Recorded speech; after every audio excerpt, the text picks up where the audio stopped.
आगे बढ़ते हैं। ये खबर भी यूपी से जुड़ी हुई है। यूपी की सियासत क्योंकि गरमाई हुई है।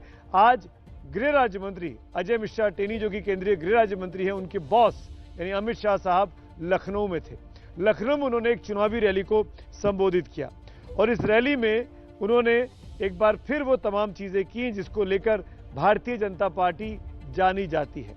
उन्होंने राम मंदिर के मामले को जमकर गरमाने की कोशिश की।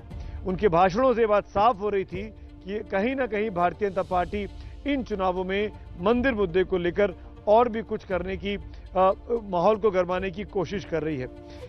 इन सब के साथ साथ बीजेपी ने अभी हार नहीं मानी है और मैं इसलिए ये कह रहा हूं कि बीजेपी का जो एग्रेशन है यूपी में वो बढ़ता जा रहा है। आने वाले दिनों में प्रधानमंत्री नरेंद्र मोदी यूपी के 4 दौरे करने वाले हैं। जी हाँ, इस महीने में आगने वाले जो 10-12 दिन बचे हैं उसमें बीजेपी के देश के प्रधानमंत्री नरेंद्र मोदी 4 बार यूपी का दौरा करेंगे। एक तो वो कल ही जा रहे हैं शाहजहांपुर में, जहां पर वो शिलान्यास करेंगे गंगा एक्सप्रेसवे का, जो कि सबसे बड़ा एक्सप्रेसवे होगा यूपी का, जिसका शिलान्यास कल पीएम मोदी करेंगे। फिर वो 21 दिसंबर को जाएंगे प्रयागराज, उनको जाना है। वहां पर ऐसा दावा है बीजेपी का कि 2.5 लाख महिलाओं को स्पेसिफिकली संबोधित करने वाले हैं। 23 दिसंबर को पीएम मोदी अपने संसदीय क्षेत्र वाराणसी में फिर से होंगे, जहां पर वो 1550 करोड़ रुपए के अलग अलग प्रोजेक्ट्स का उद्घाटन करने वाले हैं। तो कहीं शिलान्यास हो रहा है, कहीं उद्घाटन हो रहा है। तो 23 दिसंबर को बनारस में उद्घाटन का समारोह है। उसके बाद इस महीने के आखिर के आसपास 28 दिसंबर को पीएम कानपुर में होंगे, जहां पर वो मेट्रो को हरी झंडी दिखाकर और साथ साथ आईआईटी के दीक्षांत समारोह में भी शिरकत करेंगे, हिस्सा लेंगे। ये तमाम चीजें बीजेपी की तरफ से चल रही हैं। तो बीजेपी कुल मिलाकर यूपी पर पूरा फोकस, पूरी ताकत लगाई हुई है। अमित शाह की रैली की बात करते हैं। निषाद समाज ने रैली बुलाई थी, उस मंच पर अमित शाह चीफ गेस्ट थे। निषादों को लेकर भी बहुत सी बातें की गई, लेकिन खास तवज्जो उनका रहा पूरे तरीके से किस तरीके से राम मंदिर के नाम पर, क्योंकि हमने आपको राम मंदिर का वादा पूरा किया, तो अब आप हमको वोट देकर अपने वादे को पूरा करिए। इसी अंदाज में कुछ भाषण का पूरा स्वरूप प्रारूप दिखाई दिया। जय श्री राम। अरे भाई, राम भक्तों की सभा है, ऐसी आवाज होगी क्या? यहां से देश भर में आवाज जानी चाहिए कि आज लखनऊ में राम भक्त निषादों का जमावड़ा हुआ है। जय श्री राम, जय जय श्री राम। इतने सालों तक प्रभु श्री राम का मंदिर बनने से किसने रोका?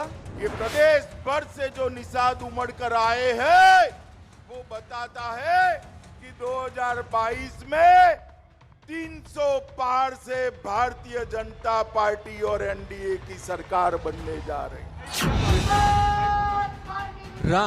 राम मंदिर और 300 पार का आंकड़ा। 300 पार से भारतीय जनता पार्टी और एनडीए की सरकार बनने जा रही है। बीजेपी जानती है कि राम से राम भक्त जुड़ गए और राम मंदिर पर आस्था हिलोरे मारने लगी, तो फिर 300 का आंकड़ा दूर नहीं। आप सभी लोग जोरदार तालियों से। गृह मंत्री अमित शाह लखनऊ में निषाद समुदाय के लोगों के बीच आए तो राम कथा के पन्नों से निकालकर भगवान श्री राम और निषादों के रिश्ते का वो मर्म भी बता गए, जो इस समुदाय के लिए आज भी प्रेरणा का स्रोत है। लेकिन राम के बहाने विपक्ष पर निशाने लगाने के पीछे अमित शाह का मकसद ये बताना था कि भगवान राम को तिरपाल से भव्य राम मंदिर तक लाने वाली बीजेपी को भूलना मत। गोस्वामी तुलसीदास जी ने कहा था कि जब प्रभु श्री राम और मां सीता को भूमि पर सोता देखा, तब निषाद राज की आंखों से अश्रु की धारा बह चुकी।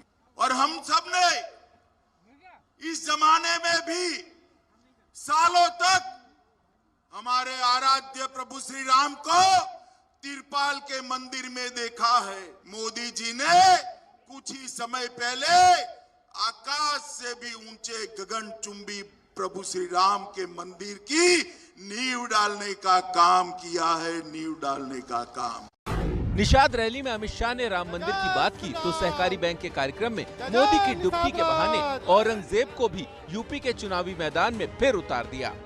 3 दिन पहले मोदी जी ने बाबा विश्वनाथ कॉरिडोर का लोकार्पण किया और भगवान काशी विश्वनाथ का ये ज्योतिर्लिंग औरंगजेब से लेकर आज तक जो श्रद्धालु वहां जाता था वो दुखी होकर आता था। मेरा आप सबसे आग्रह है, सभी लोग हो सके तो काशी दर्शन करिए, कर जाना, दिव्य शांति का अनुभव आप लोग। जय श्री राम, जय जय। लखनऊ दौरे पर अमित शाह के एजेंडे में हिंदुत्व था। यूपी की धरती से वो ये संदेश देते नजर आए कि मंदिरों का उद्धार और हिंदुओं के सम्मान का सपना किसी ने साकार किया है तो वो बीजेपी है। राम जन्मभूमि स्थान पर भव्य श्री राम का मंदिर बने, इसके लिए देश और दुनिया के कई लोग लगे रहे, मगर वो शुभ दिन नहीं आता था। जब दूसरी बार मोदी जी को पूर्ण बहुमत मिला, कुछ महीने पहले ही मोदी जी ने उसका भूमि पूजन किया है और कुछ महीने बाद ही श्री राम जन्मभूमि के दर्शन करने का हमें सौभाग्य है।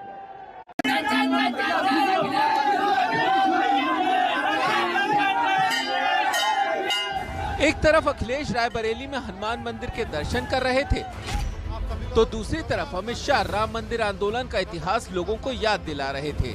बीजेपी को भी पता है कि राम मंदिर ही वो चाबी है जिससे यूपी के चुनाव का ताला खुल सकता है, तभी तो अखिलेश बीजेपी पर पलटवार कर रहे हैं। मोदी जी ने राम जन्मभूमि ट्रस्ट न्यास की स्थापना की। उत्तर प्रदेश चुनाव में बीजेपी की रणनीति साफ है। एक तरफ प्रधानमंत्री नरेंद्र मोदी विकास की बात कर रहे हैं, विरासत को विकास से जोड़ रहे हैं, तो दूसरी तरफ अमित शाह हिंदुत्व के एजेंडे पर पार्टी को आगे ले जा रहे हैं। अमित शाह अब तक यूपी में जहां जहां गए हैं वहां राम मंदिर का जिक्र उन्होंने जरूर किया है। एक तरफ एक्सप्रेसवे है, हवाई अड्डा है, मेट्रो है, तो दूसरी तरफ राम मंदिर, काशी विश्वनाथ कॉरिडोर और अब तो मथुरा का मुद्दा भी बीजेपी ने हवा में उछाल दिया है। अमित शाह बीजेपी की चुनावी राजनीति के चाणक्य माने जाते हैं। उन्हें पता है कि मुद्दे और काम पर चर्चा भले ही ऊपर से देखने में अच्छी लगे, लेकिन जब मामला वोट का हो तो राम का नाम ही बेड़ा पार करेगा। लखनऊ से संजय त्रिपाठी की रिपोर्ट। जय जय श्री राम। अगर अभी तक आप लोगों ने बीजेपी का इस चुनावी कैंपेन को देखा होगा तो समझ में आ गया होगा कि बीजेपी 2 pronged स्ट्रेटेजी कर रही है, यानी 2 नीति एक साथ अपना रही है। पहली तो ये कि वो विकास के नाम की बात कर रही है, चाहे वो एक्सप्रेसवे का उद्घाटन हो, कॉरिडोर का उद्घाटन हो, इस तरह के तमाम विकास के कार्यक्रम दिखा रही है। साथ ही साथ वो हिंदुत्व के मुद्दे को भी नहीं छोड़ना चाहती है। बीजेपी को समझ में आ गया है कि इसके जरिए वो अपने बहुत बड़े वोट बैंक को अपने साथ रख सकती है, क्योंकि जब जब बीजेपी ने हिंदुत्व के मुद्दे को उछाला है, बीजेपी के लिए चीजें जो हैं बहुत ही सुकूनदायक रही हैं। कुछ आंकड़े आपके सामने रखता हूं, ध्यान से देखिएगा।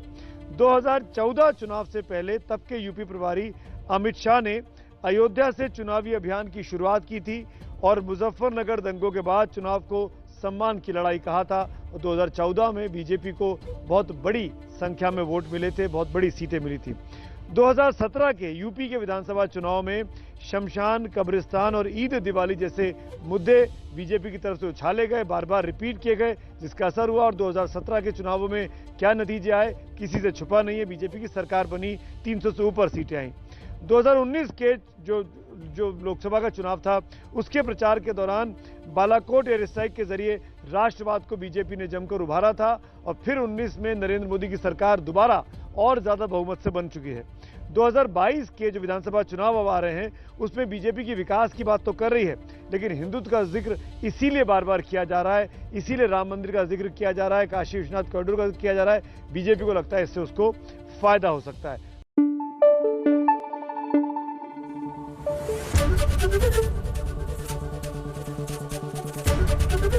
एबीपी न्यूज आपको रखे आगे।